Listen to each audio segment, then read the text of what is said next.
Hi everyone, I'm Ishu Vilhenyo. Today, the famous person I am going to discuss, a culminating figure of scientific revolution from 17th century whose name Isaac Newton. Isaac Newton was a scientist and mathematician who developed the principle of modern physics, including the law of motion, and is credited as one of the great minds of the 7th century scientific revolution. In 1687, he published his most acclaimed work, Philosophiae Naturalis Principia Mathematica, Mathematical Principles of Natural Philosophy, which has been called the single most influential book on physics. In 1705, he was knighted by Queen Anne of England, making him Sir Isaac Newton. Their life and family. Newton was born on January 4, 1643 in Woolsthorpe, Lincolnshire, England, using the old Julian calendar. Newton's birth date is sometimes displayed as December 25, 1642. Newton was the only son of a prosperous local farmer, also named Isaac, who died 3 months before he was born. A prematurely baby born, tiny and weak, Newton was not expected to survive.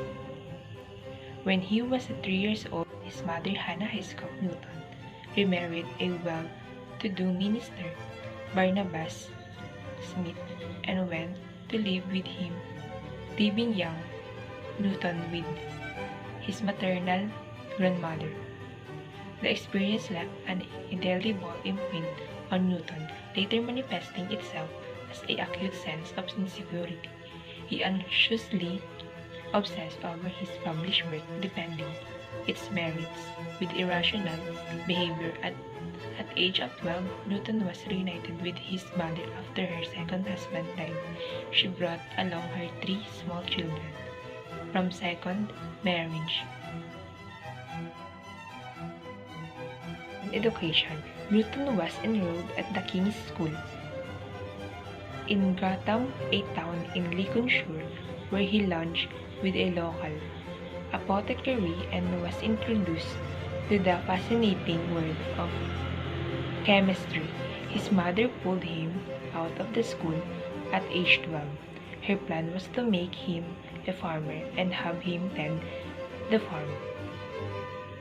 Newton failed miserably as the farming monotonous. Newton was soon sent to King's School to finish his basic education, perhaps sensing the young man's innate intellectual abilities.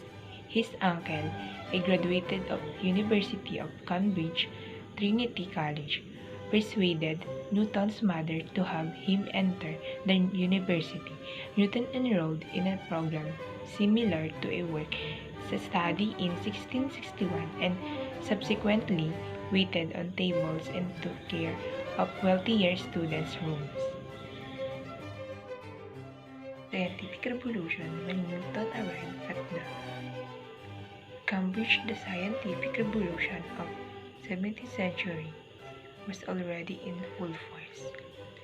The heliocentric view of universe, theorized by astronomers Nicholas Copernicus and Johannes Kepler, and later refined by Galileo, was well known in most European academic circles. Philosopher René Descartes had begun to formulate a new concept of nature as an intricate, impersonal, and inert machine. Yet, like most universities in Europe, Cambridge was steeped in Aristotelian philosophy and a view of nature resting on a geocentric view of the universe, dealing with nature in qualitative rather than quantitative terms. During his first 3 years at Cambridge, Newton was taught the standard curriculum but was fascinated with the more advanced science. All his spare time was spent reading from the modern philosophers. The result was a less than stellar performance, but one that is understandable given his dual course study. It was during this time that Newton kept second set of notes entitled Questiones Quadam Philosophicae, certain philosophical questions.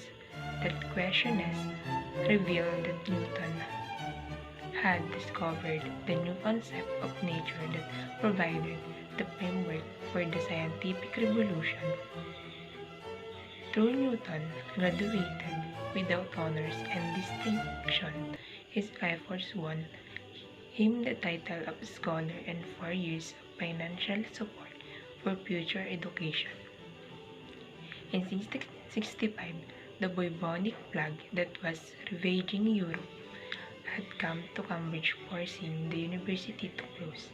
After a 2-year hiatus, Newton returned to Cambridge in 1667 and was elected a minor fellow at Trinity College, as he was still not considered a standout scholar. In the ensuing years, fortune improved. Newton received his Master of Arts degree in 1668 before he was 27. During this time, he came across Nicholas Mercator's publishing book on method for dealing with infinite series. Newton quickly wrote a treatise, De Analysis, expounding his own wider-ranging results. He shared this with friends and mentor Isaac Barrow, but didn't include his name as author. In June 1669, Barrow shared the uncredited manuscripts with British mathematician Jas Collins as Mr. Newton, very young but of an extraordinary proficiency in these things. Newton's work was brought to the attention of the mathematics community for the first time. Shortly afterward, Barrow resigned his Lucasian professorship at Cambridge, and Newton assumed the chair. Newton discoveries. Newton made discoveries in optics, motion, and mathematics.